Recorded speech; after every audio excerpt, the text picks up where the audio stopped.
1절부터 14절까지 내용이 깁니다. 핵심 메시지는 간단한데 이미지들이 이렇게 다양하게 나오고 있어요. 그래서 쭉 쓰다 보니까 9페이지를 썼네.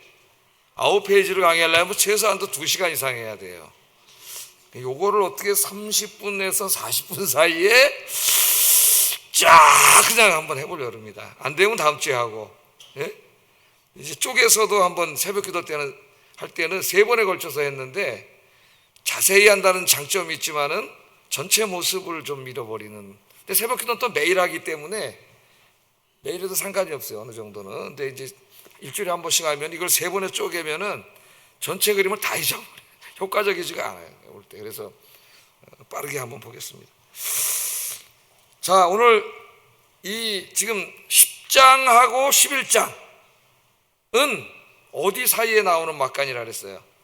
6째 나팔과 7째 나팔. 6째 나팔이 불었으면은 바로 그 다음 장에 7째 나팔이 나와야 되는데 7째 나팔은 오늘 11장 15절에 우리가 읽지 않은 15절에 나오죠. 7째 천사가 나팔을 불매. 그러니까 6째 천사가 나팔을 불면 누구든지 7째 나팔을 기다리는데 7째 나팔이 불지 않고 갑자기 다른 환상 2개가 보여지는 거죠. 10장과 11장 환상. 그래서 5째 나팔과 6째 나팔은 주님이 재림하시기가 가까이 온 어느 시점인지 모르지만 그 시점부터 마귀가 엄청나게 무저갱에서 풀려나오는 그림으로 하나 나왔고, 5째 나팔에는, 6째 나팔에는 저 유브라테스 강에서 풀려나오는 그림으로 나왔죠. 그 내용은 똑같은 겁니다. 이미지만 다르지. 마귀를 하나님이 잠깐 풀어주셔가지고 마귀가 활동하는 게 그 이전과는 비교가 안 될 정도로 강력하게 활동을 하는 걸 보여줬어요. 그래서 그 마귀들이 근데 5째 나팔과 6째 나팔에서는 주로 믿지 않는 사람들에게 고통을 주고 죽이고 이런 모습들을 우리가 공부를 했습니다. 자, 그래서 마귀가 아주 그냥 막 극성맞게 활동을 하는 그 5째, 6째 나팔과 하나님의 이제 예수님이 재림하셔서 최후 심판이 이루어지는 그 사이 막간에 10장과 11장이 있는데, 10장은 지난번에 무슨 환상이었어요? 두루마리 환상. 천사의 손에, 힘센 천사의 손에 들려있는 책. 그게 뭐냐? 그게 뭐예요? 이걸 갖다 먹으라 그랬잖아요. 먹으면 입에는 단데 배에는 써. 그래서 그 천사에 있는 손에 있는 책이 뭐냐? 복음이라 그랬죠. 복음. 하나님의 복음, 말씀. 이 복음은 사람의 생명을 살리는 생명의 말씀이죠. 단말씀, 꿀송이보다 단말씀인데 그 말씀을 이제 먹었어요. 먹었다는 것은 사명이에요. 에스겔도 먹었죠. 선지자가. 먹은 다음에 어떻게 해야 돼요? 그 먹은 걸 갖다가 이야기해야 돼요. 세상에 나가서 선포할 때에 그게 써. 그거는 그 복음을 선포하는 그 과정에 환난과 핍박이 있다는 걸 얘기하는 거예요. 지난주에 그걸 공부했습니다. 그래서 오늘은 어떤 환상이냐면 두 증인 환상이에요. 두 증인 환상. 그 복음을 먹었잖아요. 사도 요한이. 그래서 사도 요한은 그 사명이 있습니다. 이제 이 복음을 환난과 핍박을 당해서 복음을 전해야 되는데, 그게 사도 요한이라고 하는 요한계시록을 쓴 사람만의 사명이 아니고 그 이후에 예수님 오실 때까지 이 땅에 살아가는 모든 교회와 성도들의 사명임을 보여주는 게 오늘 11장이에요. 11장. 그러니까 이 11장은 교회 정체성, 교회가 또는 왜 존재하는가 하는 이유에 대해서 설명해 주는 환상입니다. 이 11장이 그 증인으로 나오지 않습니까? 증인, 두 증인인데 왜 한 증인이 그냥 증인이라고 하지 않고 두 증인이라 그랬냐면은 이스라엘의 율법에 의하면은 어떤 사람의 이야기가 신빙성이 있으려면 한 사람의 이야기는 안 돼요. 법적인 효력이 있으려면 두 사람의 증인이 있어야 되기 때문에 그 이미지를 가져온 거예요. 그러니까 이 교회가 전하는 복음이 진리임을 이야기를 하는 겁니다. 그래서 오늘 이제 이 말씀을 이렇게 보면은 제가 이렇게 도표를 하나 그려왔는데, 지금 읽은 거 요약이에요. 요약. 예? 요약. 자, 제일 먼저 보면 뭐가 나오냐면 1절, 2절에 성전과 제단이 나와요. 그죠? 성전과 제단이 나오고 거기서 경배하는 자들이 나오는데 천사에게 뭘 얘기했냐면은 갈대를 하나 주면서 측량하라. 성전을 측량하라. 예? 측량한다는 말이 이따 또 자세히 살펴보겠지만 보호한다는 말입니다. 그런데 성전 바깥마당은 이방인에게 줘가지고 짓밟으라 그랬어요. 짓밟으라. 성전 안은 성도들이 예배드리고 있는데 보호하라. 성전 바깥에는 이방인들에 줘서 짓밟아라 그랬어요. 기간도 좋습니다. 42개월 동안. 42개월은 몇 년 몇 개월이에요? 3년 6개월. 3년 6개월 두 번 더 하면 얼마입니까? 7년. 그래서 7년 대환란 얘기가 나오는 거예요. 이 사람들이 이제 그 세대주의자들이 막 문자적으로 해석할 때 그냥 7년 대환란이 나온 게 아니고 짓밟으라. 그리고 그 다음에 보니까 이제 이 성전에서 경배하는 자들을 뭐라고 지칭하냐면 증인이라고 얘기하죠. 증인. 예? 성전에서 하나님을 경배하는 자들이 증인이에요. 오늘 두 증인이에요. 근데 증인을 어떤 환상으로 보여주냐면 두 감람나무와 촛대 환상을 보여주고 5절에 보면은 이 증인의 사역을 감당하는 교회에게 엄청난 영적인 권능을 주셔요. 그 얘기가 나옵니다. 그런데 이제 성전 바깥을 보면은 이 증인이 증언을 할 때, 복음을 전할 때에 이 사탄의 무리들이 어떻게 돼요? 이 증언을 방해하는 내용이 나와요. 6절에. 그죠?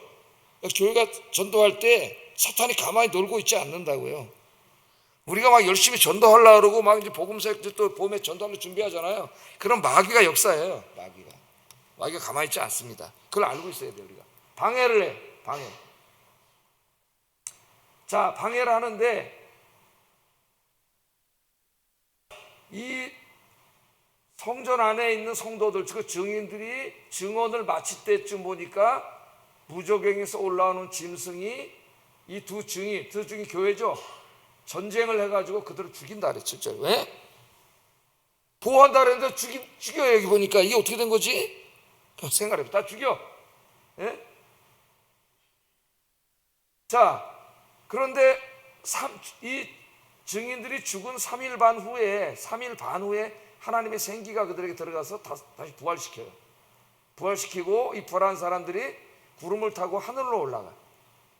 자, 이 광경을 보고 하늘로 올라갈 때 이 땅에서는 지진이 나가지고 성 10분의 1이 무너지고 7천 명이 죽습니다. 남은 자들이 막 두려워하여 하나님께 영광을 돌리는 이런 얘기가 전체 내용이에요. 여기 오늘 우리가 읽은 내용. 이게 이제 무슨 말인지를 한번 빠르게 한번, 지금 26분이니까 찬송하고 기도하고 성가대하고 20분 지나갔어요. 내가 지나간 게 아니야. 내가 5분밖에 안 썼어요. 지금까지. 이걸 정신 말짱할 때 해야 되는데 오후에 가지고 하여튼 발짱할 줄로 믿습니다. 자, 그럼 한번 자세히 한번 살펴보겠어요. 하나님이 요한에게 이제 갈대 지팡이를 주면서 일어나서 하나님의 성전과 제단과 그 안에 경배하는 자들을 측량하라 이렇게 말합니다. 1절 2절 한번 읽어보겠습니다. 시작.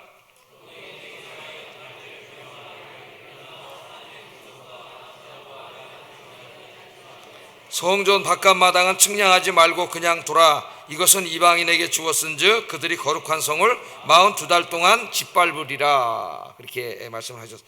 여기 측량한다는 말은 아까 뭐라고요? 보호하기 위해서 측량하는 겁니다. 여기 갈대, 왜 자를 안 주고 갈대를 줬느냐? 갈대가 이 당시에 측량 도구예요. 측량 도구인데 계시록 21장 15절 17절에 보면 이제 나오는데요. 당시 사해 문서들, 그 당시에 있는 그 문서들, 유대 문헌에 보면 갈대의 길이가 7규빗 정도 됐다 그래요. 그 측량하는 자로서 7규빗. 규빗이 뭔지 아시죠? 요 제일 긴 손가락부터 팔꿈치까지가 규빗입니다. 보통 한 46에서 47cm인데 우리가 그냥 계산할 때 50cm로 계산하면 편리하다 그랬어요. 근데 이제 오늘 재는 거는 오늘 중요한 게 아니고 중요한 거는 측량하라. 그런데 성전 바깥은 측량하지 마라. 거기는 이방인들에게 줬으니까 사악한 자들이 와서 42달 동안 짓밟게 내버려 둬라. 그렇게 말씀을 했죠. 자, 이 성전 측량에 대한 구약의 배경은 에스겔 40장 48장 어디 있을까요? 제가 다 강해해가지고 컴퓨터 우리 홈페이지에 올려놨습니다. 수요일날. 그러니까 이렇게 다 강해해가지고 가르치는 교회가 있을까요? 우리나라에? 있을 수도 있겠지만은 그렇게 드무니까 여러분이 잘 공부를 해보세요. 거기 보면 이제 이 종말의 저지 성전의 모습을 애쓰게 이렇게 보여주면서 그 성전을 재고 막 이런 것들이 딱 나와요. 그래서 한번 함조를 해보시고 거기에서 이제 배경을 합니다. 그러니까 정확하게 성전을 청량한 후에 성전에 하나님이 임재하셔서 보호해 주세요. 그게 에스겔 40장에서 48장에 나오는 얘기예요. 그러니까 측량한다는 말은 하나님이 이제 그곳에 임재하셔서 성전과 그곳에서 하나님 경배하는 자들을, 여러분 같은 사람들을 어떻게 하려고요? 보호하신다. 그렇게 나옵니다. 여기 성전은 교회죠, 뭐 우리 신약에. 자, 그런데 성전 바깥에는 짓밟히도록 내버려 둔다 이렇게 했어요. 자, 여기 보호한다는 말이 무슨 말인가? 여러 가지 이제 해석과 견해가 있는데 중요한 것 두 가지만 생각해 보겠습니다. 오늘 첫째는 11장 1절부터 14절 본문 안에서 해석과 일치하는 해석이에요. 일치하는 해석. 이거는 뭐냐면은 이 보호는 하나님의 영적인 보호입니다. 영적인 보호로 해석하는 거예요. 그러니까 저 성전 바깥에는 짓밟히잖아요. 근데 성전 안은 보호하잖아요. 그 말이 교회를 하나님 보호해가지고 악한 자들이 교회를 핍박하지 못하도록 보호한다는 그런 의미가 아니라 이 교회의 양면성을 보여주는 거예요. 교회의 양면성. 그러니까 성전 바깥이라고 하는 거는 교회의 외적인 교회죠. 이 외적인 교회는, 물리적인 교회는 핍박을 받죠. 우리 기독교 역사가 환난과 핍박의 역사예요. 순교까지 합니다. 순교자가 엄청 많이 나온 우리 기독교죠.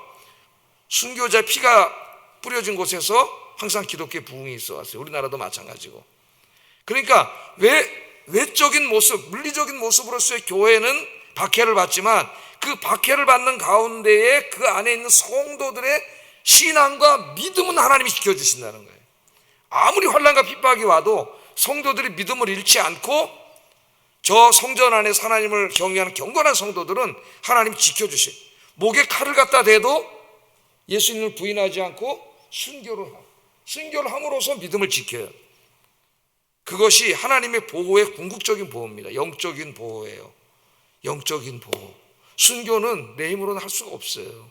우리는 하나밖에 없는 목숨이 얼마나 이제 순교를 할 수가 있어요.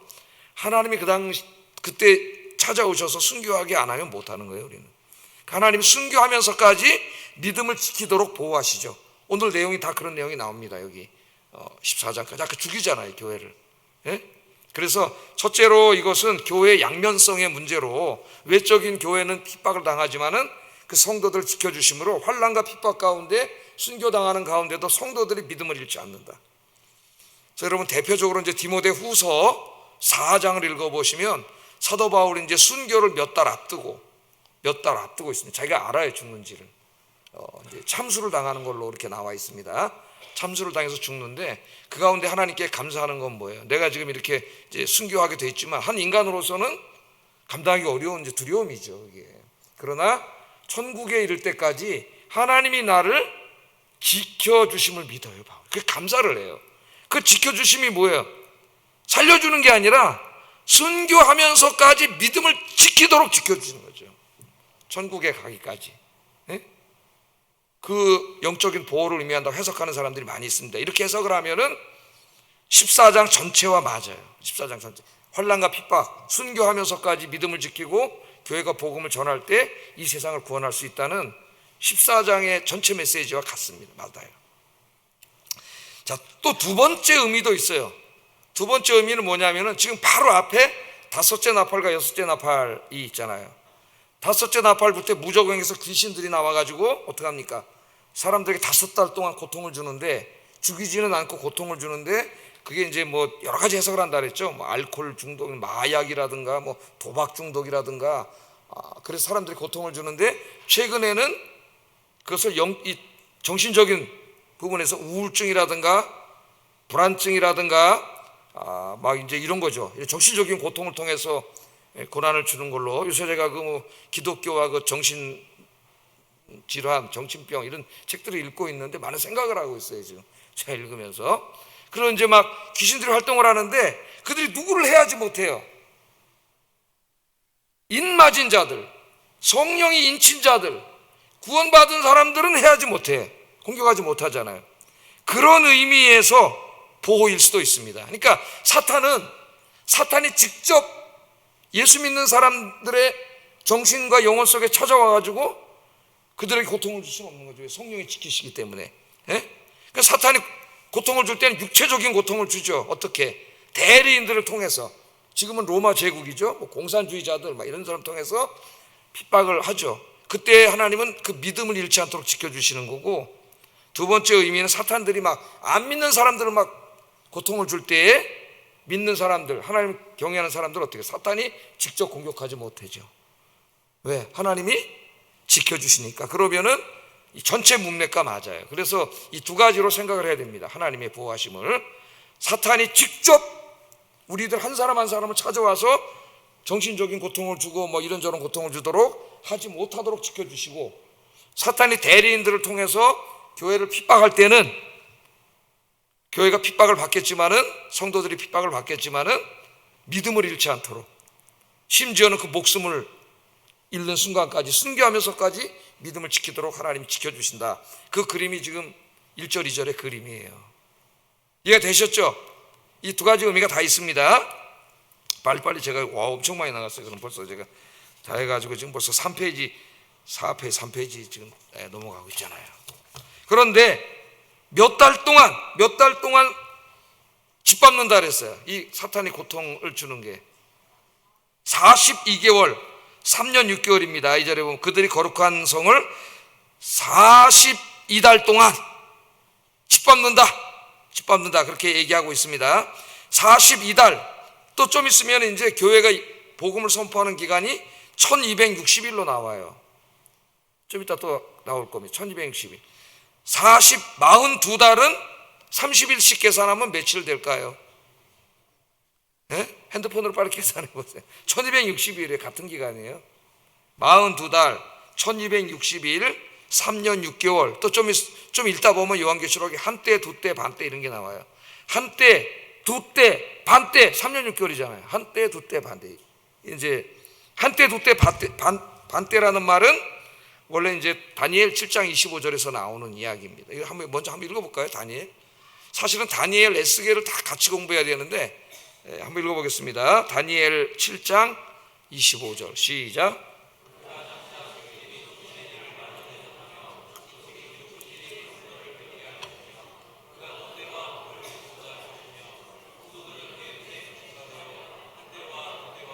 반때를 지내리라. 아멘. 여기 한때 두때 반때가 나오죠. 그래서 옛날에 막 부흥사들한테 엉터리 종말론을 막 들은 얘기를 기억해 보면 한때 두때 반때라는 얘기를 굉장히 많이 들은 것 같아요. 한때 두때 반때, 한때 두때 반때 그런 얘기가 나오는데, 이 다니엘서는 뭐죠? 성도들이 그의 손에 붙임받아 한때와 두때와 반때를 지내더라. 이게 다 같은 기간입니다. 다 얼마예요? 42개월, 3년 6개월, 혹은 한때, 두때, 반때, 날로 계산하면 1260일. 다 같은 기간이죠? 똑같은 게 이렇게 다르게 얘기를 하고 있습니다. 이것은 이제 좀 이따 제가 도표로 보여주겠지만은 2000년 전에 예수님이 오신 초림부터 다시 오실 재림까지의 이 기간을 상징적으로 얘기한 겁니다. 상징적으로. 아셨죠? 지금 예수님 오신 지 몇 년 됐어요? 한 2000년 기간이 있잖아요. 이 기간을 다 말하는 거예요. 이 기간을 다. 이 기간 안에 이제 뭐 인재앙, 나팔재앙들이 일어나는데, 특별히 다섯째 나팔, 여섯째 나팔은 사탄들이 풀려난다. 이게 좀 달라요, 이게. 그래서 그것은 제가 뭐라 그랬어요? 예수님이 재림하시기 아주 시간이 가까이 왔을 때, 언제인지 모르지만은 그때 이야기라고 얘기를 했지만 일반적으로는 이 기간을 다 말하는 겁니다. 이것이. 그걸 우리가 잊으면 안 됐어요. 근데 여기 세대주의자들이 여기 42달하고 1260을 더해가지고 7년 대환란이라는 말을 만들어낸 거예요. 근데 물론 그들도 이론은 일치하지 않아요. 뭐 전 3년 반, 후 3년 반, 뭐 복잡합니다. 엉터리로 해석했기 때문에 일치하지가 않아요. 이런 걸 더하면 7년이 되잖아요. 그러니까 7년 대환란이라는 그런 거예요. 그냥 막 7년이라는 게 아니라.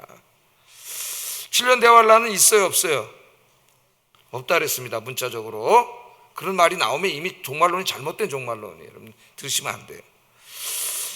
자, 그래서 이 일들이 주님이 지금 2000년 전에 오셨고 앞으로 오실 것인데 지금 우리는 그 중간에 요 정도 됐는지 요 정도 됐는지 모르지만 우리 살고 있잖아요. 예? 그러니까 우리가 살고 있는 기간 안에 이런 일들이 벌어졌죠. 옛날에도 벌어졌고 또 계속 벌어져 왔고 지금도 벌어지고 있고 앞으로도 벌어질 것이고 주님이 가까이 오실 날이 가까이 올수록 더 분명하고 더 누구든지 이해할 수 있도록 더 확연하게 드러날 거예요. 항상 그렇게 됩니다. 이 요한계시록의 시간은 잘 아세요. 자, 그런데 이제 아까 그 경배하는 사람들을 그것이 사탄의 직접 공격으로부터 하나님 보호해 주시는 거고 또 물리적인 핍박이 있을 때는 그 믿음을 지켜주시는 건데 그 신실하게 하나님의 보호를 받으면서 경배하던 그 사람들이 3절에 보면 3, 4절에 보면 바로 이제 그들이 맡은 사명이 나와요. 사명이 뭐냐면 증인의 사명이에요. 저와 여러분의 사명이죠. 증인. 3절 4절 한번 읽어보겠습니다. 시작.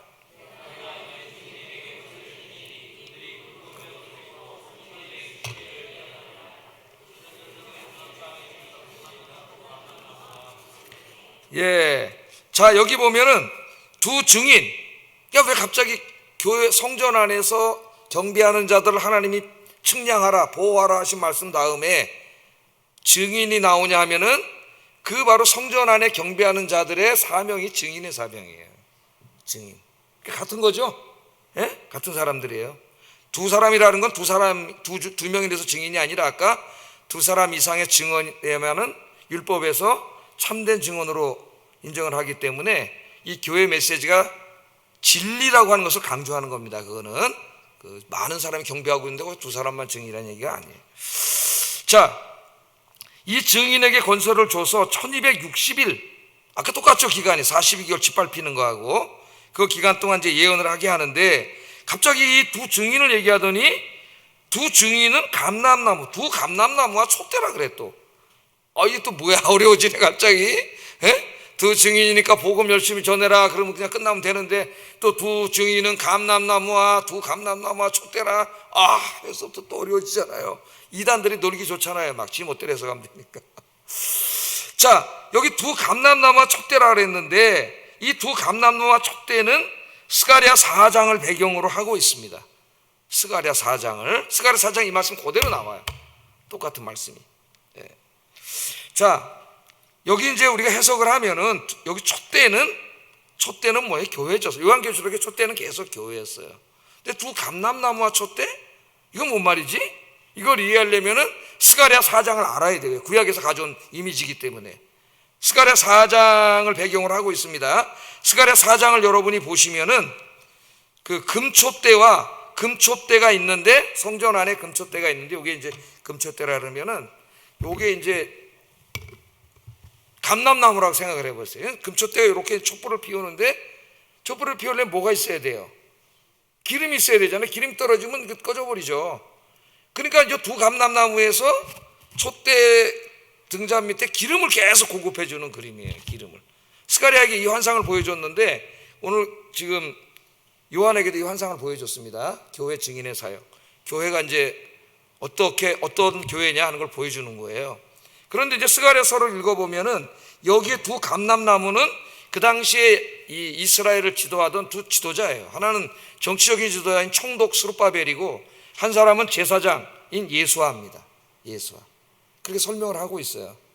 그러니까 어두운 성전을 밝혀주는 게 환하게 밝히는 게 촛대인데 촛대가 계속 어두움을 밝히는 빛이 되도록 이 기름을 공급해 주는 게 두 감람나무잖아요. 그런데 감람나무가 스가랴에 보면 하나는 정치적인 지도자인 스가랴, 신실한 사람이죠. 하나는 대제사장인 여호수아예요. 자, 이 그림을 보여준 겁니다. 그러면 이 그림이 지금 어떤 모습으로 올까요? 촛대는 교회고, 촛대는 요한계시록의 교회입니다. 교회. 이 교회 두 감람나무가 기름을 부어주는 두 감람나무는 누구예요? 이스라엘의 지도자들이에요. 그래서 이 두 감람나무는 신약으로 오면은 목사입니다. 목사.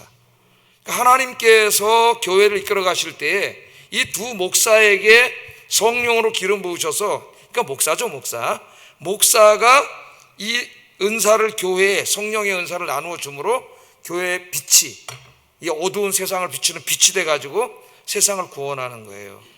그러니까 물론 이것은 개인이 개인 경건 생활을 통해서 하나님의 은혜를 받고 성령의 충만을 받고 그걸 부정하는 게 아니라 교회를 설명하려고 하는 거예요. 교회.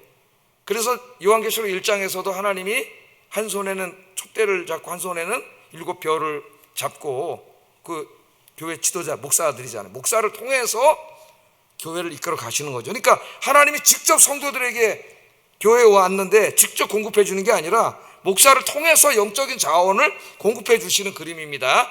여러분이 집에 가셔서 혼자 신앙생활해도 그것을 얻을 수 있어요. 그러나 더 궁극적으로 하나님 목회자를 통해서 그걸 공급해 주는 것이죠. 그게 바로 교회의 힘을 보여주는 그림이에요. 지금 여기가 그래서 그 증인의 사명인데, 증인은 스가랴 4장에 있는 두 감람나무와 촛대와 같다. 그래서 교회는 그렇게 하나님이 만들어 놓은 것이다. 그러니까 우리가 증인의 사명을 잘 감당하려면 어떻게 해야 돼요?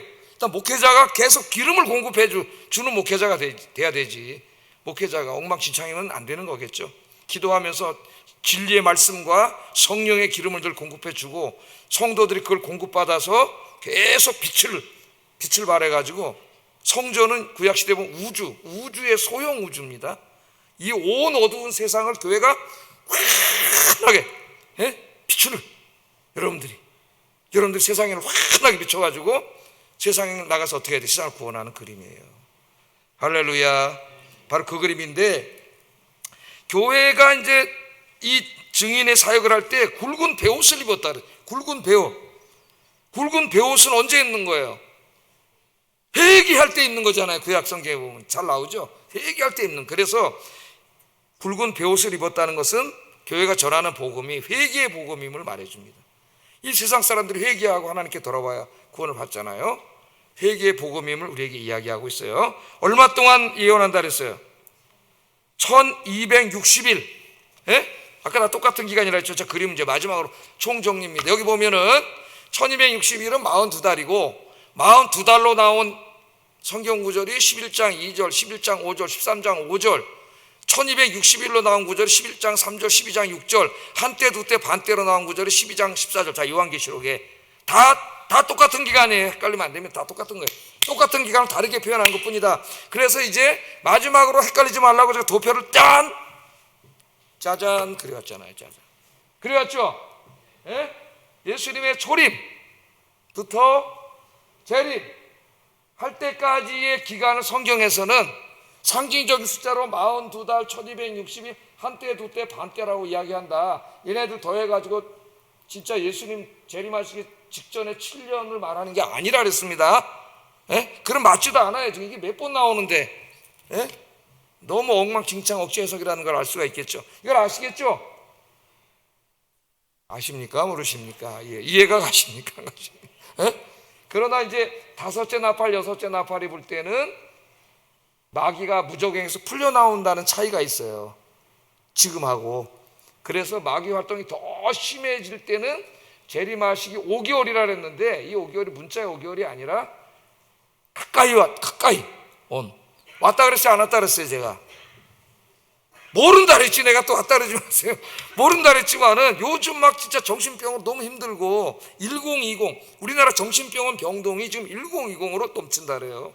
그러니까 우리 젊은 자녀들이 정신적인 고통으로 너무 힘들어하고 있는 애들이 많아요. 지금 우리 사회 오죽하면 드라마 정신병동 드라마까지 다 나오고 지금 그러고 있는데, 막 알코올, 마약 이런 게 과거보다 비교할 수 없을 정도로 많은 사람들이 고통을 당하는 모습으로 봐서 진짜 이제 가까이 이미 왔든지 아니면 가까이 왔든지 하여튼 저는 그렇게 생각한다 그랬어요. 제가 제 생각, in my opinion. 정확하게는 알 수 없지만은 마귀 귀신들이 지금 막 득실득실하게 역사하고 있습니다. 어둠의 권세가. 그걸 우리가 알아야 돼요. 지금 우리 교회가 정신 바짝 차려야 돼요. 그런데 교회가 영적으로 죽어 있으면은 이 마귀를 제압할 수 있는 건 교회밖에 없는데, 교인이 영적으로 죽어 있으면 이걸 어떻게 되겠어요, 여러분? 세상을 구원할 수가 없겠죠. 자, 여기까지 이해가 되죠? 근데 이 교회가 이제 복음을 증거할 때 막 환난도 있고 핍박도 있고, 그 환난과 핍박은 이제 좀 뒤에 나오는데, 그렇기 때문에 교회를 막 공격을 하죠. 마귀는 교회만 때려 부수면 돼. 마귀의 목표는 뭐예요? 이미 하나님한테 반역을 해가지고 마귀는 회개하고 이런 기회를 다 상실한 사악한 영입니다. 지옥에 가는 게 정해져 있어요. 마귀의 마지막 자기는 뭐냐? 저 하나님이 사랑하는 것들을 다 때려 부시는 거예요. 예? 때려 부시는 게 뭐예요? 하나님 못 믿게 하는 거지. 하나님 없다고 생각. 다 지옥에 데려가야 되니까. 예? 그래서 때려 부숴야 되는데 이거를 지금 보니까 누가 못하게 해요? 교회가 지금 막 복음을 전하잖아요. 하나님이 살아계신다고 얘기하라고. 그러니까 마귀는 어떻게 해요? 뭘 때려 부술라 그래요? 교회를 때려 부술라 그러죠. 그래서 때려 부서지는 교회가 많아요. 마귀에게 져가지고 이 교인들이. 예? 교회를 다 때려 부시는 거예요. 그런데 때려 부시려고 하는데 하나님이 교회를 그냥 두는 게 아니라 교회의 권능을 주셔.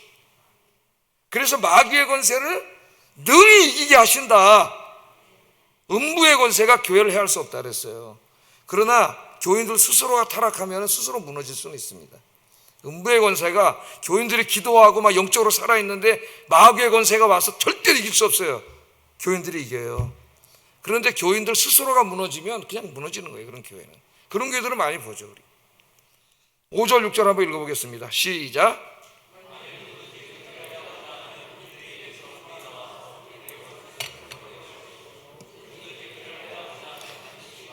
죽임을 당하리라. 그들이 권능을 가지고 하늘을 닫아 그 예언을 하는 날 동안 비가 오지 못하게 하고 또 권능을 가지고 물을 피로 변하게 하고 아무 때든지 원하는 대로 여러 가지 재앙으로 땅을 치리로다. 자, 이 말씀을 보면은 여러분 입에서 불이 나와서 원수를 삼켜버리는 우리 뭐 기독교인들이 그냥 불이 나와서 사탄을 태워 죽입니까? 그런 건 아니겠죠. 예. 이게 뭐예요? 뭐에 대한 이미지예요? 이게 아시아의 군대를 누가 불러 멸망하는 엘리야가 나오죠. 엘리야가. 예? 엘리야가 열왕기하 1장 10절에 보면은 또 자기의 설교를 불에다가 비유했던 에레미야, 이런 선지서들에 대해서 가지고 온 이미지입니다.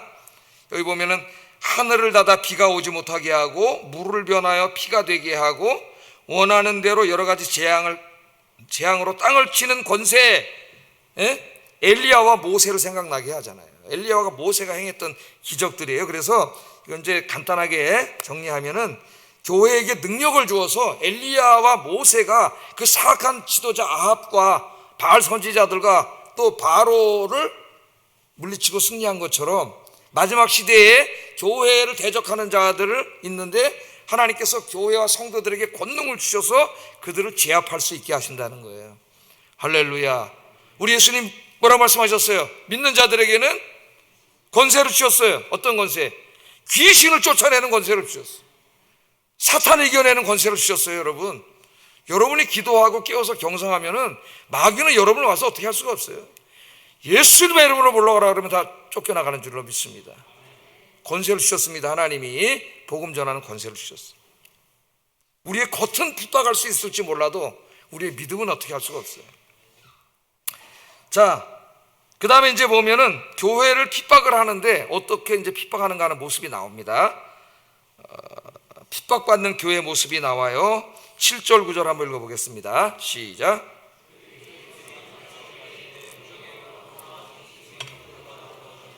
그들을 이기고 그들을 죽일 터인즉 그들의 시체가 큰 성 길에 있으리니 그 성은 영적으로 하면 소돔이라고도 하고 애굽이라고도 하니 곧 그들의 주께서 십자가에 못 박히신 곳이라. 백성들과 족속과 방언과 나라 중에서 사람들이 그 시체를 사흘 반 동안을 보며 무덤에 장사하지 못하게 하더라. 자, 어떻게 핍박하고 어떤 일이 벌어지느냐 하는 얘기가 나오는데요.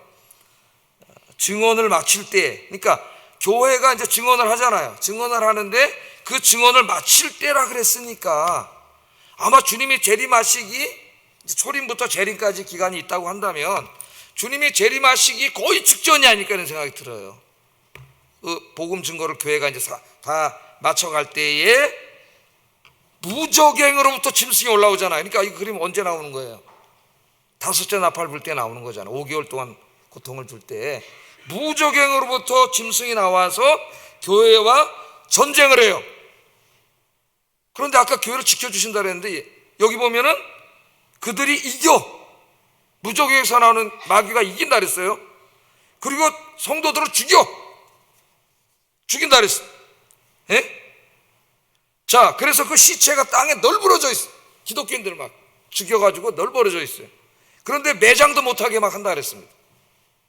이런 무서운 그림이 나옵니다. 자, 이 말씀은 복음을 전하는 교회가 사탄의 대리인들로부터 핍박을 받는 모습을 상징적으로 보여준 겁니다. 지금 이 시대에도 핍박을 받고 있잖아요. 이 시대에도. 그래서 영적으로는 소돔과 애굽과 같은 곳, 예수님을 십자가에 못 박아 죽인 곳 같은 곳이라고 그렇게 말하고, 핍박하는 사람들은 백성들과 족속과 방언과 각 나라들이라고 얘기를 해요. 우리의 관심은 항상 언제냐, 언제 이런 무서운 일이 벌어지느냐, 언제라 그랬어요.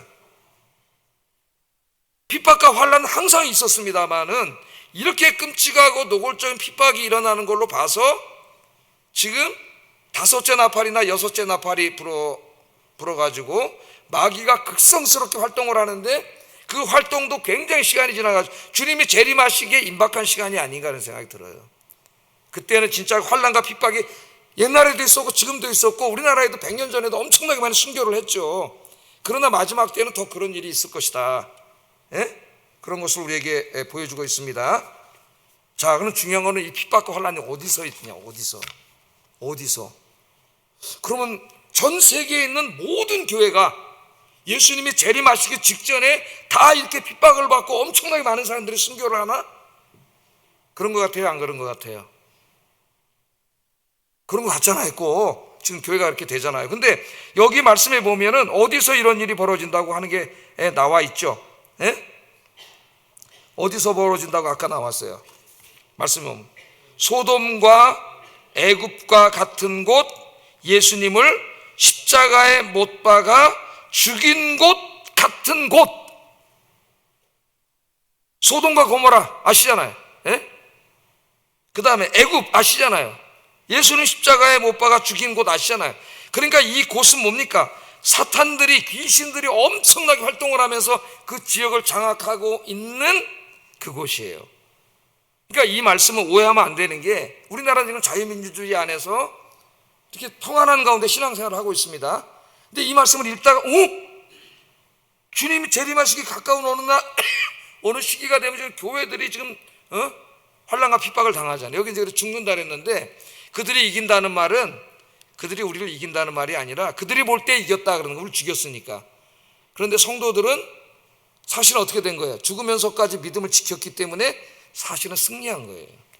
기독교는 순교함으로써 승리합니다. 죽음으로써 승리하는 거지 칼을 써서 상대를 죽이는 게 아니에요, 기독교는. 자, 그러면 모든 교회가 다 핍박을 받으면 우리도 겁나는 거죠. 지금 주님이 오실래 갖고 왔다면 우리도 그럼 북한이 내려와서 다 공산화 돼가지고 우리도 다 죽나?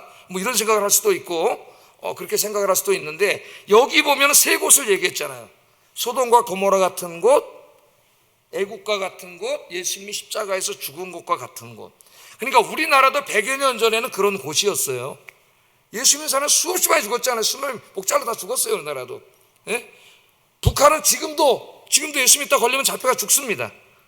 지금도 전 세계 박해받는 나라들이 많아요. 그러니까 이거는 주님이 가까이, 재림이 가까이 온 어느 날에 모든 교회가 다, 전 세계에 있는 미국 교회, 한국 교회, 뭐 자유진영의 모든 교회가 다 핍박받고 순교한다는 얘기가 아니라, 그때의 사탄이 강력하게 장악하고 있는 그런 곳이 있는 거죠. 그게 이제 만약에 지금이라고 말한다면 저 대표적인 게 북한이에요. 북한과 공산권이나 저 이슬람권이나 힌두교권 같은 곳입니다. 여러분, 저 지난주에 신문을 보신 분은 알겠지만 CNN에 대해서 특별하게 난 게 뭐냐면은 인도의 총리가 힌두교에 어마어마한 사원을 줬습니다. 뉴스 보셨어요? 인터넷에 한번 찾아보세요. 깜짝 놀랐습니다. 총리가 줬어요. 인도의 인구 중에, 인도의 인구가 지금 세계에서 제일 많습니다. 중국을 추월했어요. 인도가 지금 세계 1위예요. 최고 강해요. 인구가 많아야 강해지는 거예요, 나라가. 그런데 인도의 인구의 12억이 힌두교인이에요. 2억 정도가 이슬람, 무슬림들입니다. 그 무슬림이 있던, 거기 성전이 있던 곳에다가 진 거예요, 이 사람들이. 그리고 기독교인이 한 5% 돼요. 14억이 5%면 한 7천만 명, 한 7,800 됩니다. 그러니까 우리가 인도를 선교한다 그러는데 어떻게 보면 참 우스운 얘기예요. 인도 기독교인이 우리보다 10배가 많아요. 10배가. 우린 700만, 800만 밖에 안 되잖아요. 인도 선교는 인도인이 하는 게 맞아요. 그런데 12억 어마어마한 겁니다. 자기가 힌두교인이기도 하지만 다음에 이제 삼선을 하려는데 이 사람이 삼선을 하려면 누구 표 받아야 돼? 12억의 표. 힌두교인들이 막 열거하고 있어요. 그래서 교회가 걱정돼요. 종종 교회가 이제 막 교회에다 불 지르고 기독교인들 린치하고 이런 일이 벌어지는 것이기 때문에 인도가 힌두교가 앞으로 이게 엄청나겠다 그런 생각이 들고, 무슬림들도 있고 지금도 그런 지역에서 그렇죠. 사탄이 강하게 역사하는 지역이 있습니다. 그래서 디모데전서 2장에 보면은 어떻게 기도하라 그랬어요. 우리 보고 왕들을 위해서 기도하라 그랬어요. 왜냐하면 정치 지도자들 때문에 우리가 고통과 환난을 당할 수가 있습니다. 환난과 핍박을. 그래서 그런 일이 벌어지지 않도록 정치 지도자들을 위해서 기도하라 그랬어요. 그렇게 함으로 우리가 평화롭고 안전한 가운데 하나님을 예배하고 선교할 수 있도록 기도하라 그랬어요. 그래서 여러분, 우리나라를 위해서도 그렇게 기도하시기를 주의 이름으로 축복합니다. 예? 우리가 왜 나라와 민족을 위해서, 북한을 위해서 기도해야 되죠? 저들이 내려오면 우리는 예배를 드릴 수가 없고 잡혀가다 죽어요. 기독교인들은. 예? 그런 일이 안 벌어지려면 이 나라 정치 지도자들이 정치를 잘해야 돼요. 그 우리가 기도해야 돼. 그 기도는 내가 저 사람 지지하니까 그냥 저 사람 되게 해주세요가 아니라, 누가 되든가가 문제가 아니라 이 일을 잘 할 수 있는 사람이 돼야 되는 거죠. 교회가 평안함과 안전한 가운데 예배를 드리고 선교를 할 수 있도록 기도하라 그랬습니다. 하나님. 그러니까 여기에 지금 이 일이 벌어지는 거는 주님이 오심이 가까이 올수록 더 심하게 벌어질 텐데, 더 가시적으로 벌어질 텐데, 그게 지금 모든 세계 똑같이가 아니라 사탄이 강하게 장악하고 있는 애국 같은 곳, 소돔과 고모라 같은 곳, 예수님이 십자가에서 죽으신 골고다 언덕 같은 그런 지역들, 그런 나라들에서 일어날 거라는 거예요. 그러니까 앞으로 지금 제가 아까 인도가 좀 걱정이 된다 그랬잖아요. 그래서 우리가 어떻게 돼요? 우리는 평안한 가운데 예배를 드리죠. 우리도 100년 전에는 핍박을 받았는데 그들을 위해서 기도해야 되는 겁니다. 그래서 우리 금요일날 기도하는 거예요. 저들에게도 하나님, 전 항상 새벽에 이렇게 기도하는데 자유와 평화를 주셔서 우리처럼 하나님을 이렇게 평안하고 안전한 가운데 예배하고 선교할 수 있게 해주세요. 한 가지 더 기도합니다. 그러나 평안한 가운데 우리처럼 타락하지 않게 해주세요. 그 기도해요. 네? 저들은 환난과 핍박 가운데 있지만 그 믿음이 더 순수해요. 그런데 하나님이 복을 주셔서 자유와 평화와 부를 주면은 신앙이 타락하더라고요, 사람들이. 네? 그럼 누가 더 복 받느냐? 하나님 보실 때 여러분이 한번 판단해 보세요. 그럼 누가 누구를 위해서 기도해야 되는 건지 알 수 없는 상태가 되어버려요. 그래서 제가 한번 지도만 하나 이렇게 찾아왔습니다. 구글에 보면은 기독교 핍박 지역 지도가 나와요. 빨간색이 진해질수록 핍박의 강도가 센 곳입니다. 전 세계에서 기독교 제일 핍박받는 곳이 우리나라예요. 북한입니다. 북한. 자동차 타고 2시간만 가면 북한이에요, 여러분. 네? 우리 동포예요. 죄송스러워야 돼요. 우리 민족이 이 세계에서 하나님 가장 핍박하는 나라 민족이라는 거 알고 정말 제사장적인 마음으로 저 공산 정권이 속히 무너지고 이 땅의 복음으로 통일되도록 눈물로 기도해야 되는 삶이 우리에게 있어요. 그리고 이제 이 지역에 지금 저 적도 부근에 있죠. 대부분이 무슬림 나라이거나 힌두교 나라이거나 공산권 나라들에서 이 사람들이 한 2억 명 정도 된다는 겁니다. 지금 신실한 그리스도인들이 지금도 비행기만 타고 한 15시간만 가면은 우리는 이렇게 자유롭게 예배드리고 있어요. 우리가 맘만 먹으면 얼마든지 와서 예배드릴 수 있죠. 누가 뭐라 그러지 않습니다. 저 사람도 그러다 걸리면 죽어요. 잡혀가요. 한 2억 명이 지금 엄청난 박해를 받고 있어요. 그런 가운데도 믿음을 지키고 있으니까 저 지역에는 지금 이 11장의 말씀이 이미 이루어지고 있는 거지. 이해가 되시죠? 모든 자유주의 인형 국가의 모든 교회가 똑같이 당한다는 얘기가 아니라 그랬어요. 우리는 이미 100년 전에 당했어요. 엄청나게 많이 죽었죠. 지금 세계 도처에 이런 일이 일어날 수 있다. 그래서 여러분, 기도에 책임이 있습니다. 기도하시는 저와 여러분이 되기를 주의 이름으로 축복합니다. 왜 교회를 이렇게 핍박하느냐? 10절 한번 읽어보겠습니다. 시작.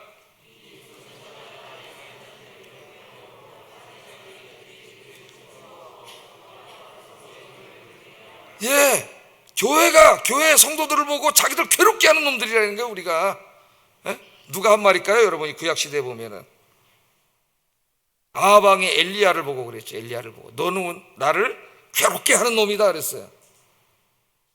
무슨 말이에요? 엘리야가 와서 아하방의 우상숭배와 죄를 계속 지적하잖아요. 회개하라고. 그럼 자기를 사실은 괴롭게 하는 사람이 아니라 자기를 회개하게 만들어서 살려주는 사람인데 그 말을 들을 때 자기 죄를 지적하고 추구가 드러나니까 괴로운 거야. 괴로운 거예요. 사람들이 언제 제일 싫어합니까? 자기 죄를 드러내게 할 때 제일 싫어해요. 다 감추고 있는데, 위선자처럼 감추고 있는데 어떤 사람이 막 드러내는 거예요, 죄를. 그러니까 괴로운 거죠. 그리스도인들이 하나님의 말씀으로 세상을 판단하고 동성애, 이혼, 낙태, 술, 투기, 불의, 거짓과 같은 죄악을 지적하면 세상으로부터 조롱과 모욕을 당합니다. 우리가 동성애 얘기해 보세요. 벌떼처럼 일어납니다. 동성애자만 일어나는 게 아니에요. 자기를 지식인임을 자처하는 사람들, 특별히 요새 그 전 세계 진보층을 장악하고 있는 이 신자유주의라고 있습니다. 부자유주의는 옛날에 공산권이나 이런 좌파를 말하는 거고, 신자유주의자들이 있어요. 신자유주의들의 세계관이 지금 젊은이들, 또 지성인들이라고 하는 대학 교수들, 이런 사람들의 지성을 장악하고 있습니다. 그럼 이 사람들은 세계를 강자와 약자로 나눠요. 그래서 백인, 강자, 유생인종, 약자. 그리고 강자는 나쁜 놈, 약자는 선한 놈, 이런 식으로 거의 나뉘어 있어요. 남성 강자, 여성 약자, 유대인 강자, 저 아랍 약자, 이런 식입니다. 소수자, 그러니까 동성영애자 약자, 정상적인 성생활하는 사람은 강자, 이런 식으로 나눠가지고 이 강자들이 약자를 박해하기 때문에 이걸 막아야 된다, 그런 의미에서 지금 운동을 하고 있는데, 그런 게 다 우리나라 지금 국회까지 들어와서 지금 하고 있는 이런 일들이라는 걸 우리가 알아야 돼. 그게 잘못이라고 교회가 얘기하면 교회를 향하여 환난과 핍박을 할 거예요. 그러니까 교회가 제 기능을 다하면 세상과 타협할 수가 없습니다. 교회가. 그걸 우리가 알아야 돼요. 자, 교회 이제 마지막입니다. 교회의 복음 증거, 그것만이 세상을 구원하는 하나님의 방법이다. 11절 12절 한번 읽어보겠습니다. 시작.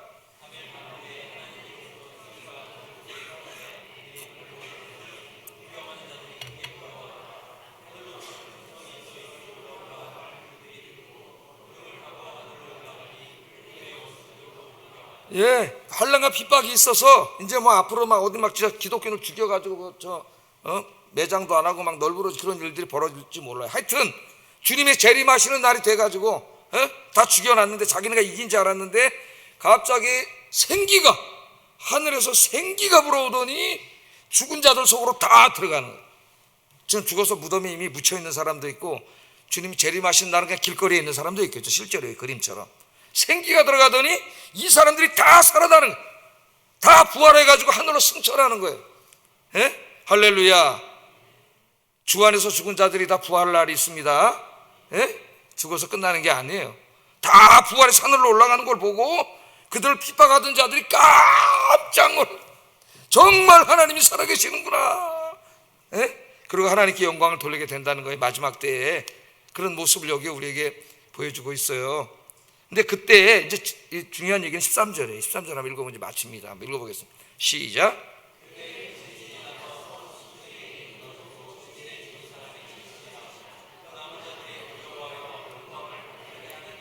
예, 그 주님이 재림하시는 날, 그 교회와 성도를 핍박하는 사악한 자들이 심판을 받아요. 그런데 잘 보세요. 지진이 일어나서 죽는데 성의 10분의 1만 죽습니다.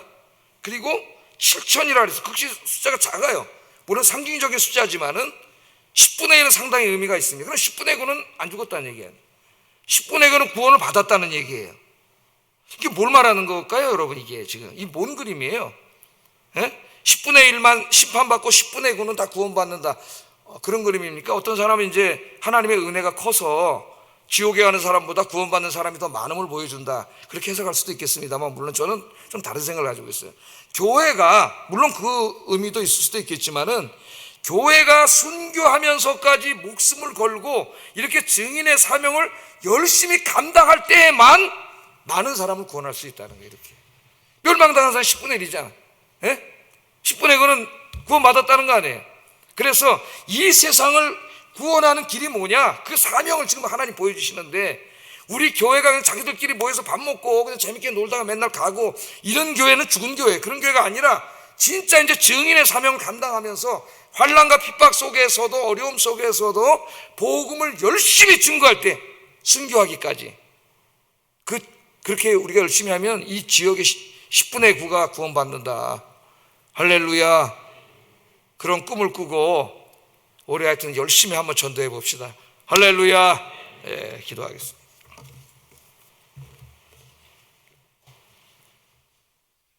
자, 기도합니다. 교회의 사명은 어떠한 환난과 핍박 속에서도 순교할 각오로 복음을 전하는 것임을 잊지 않게 하소서.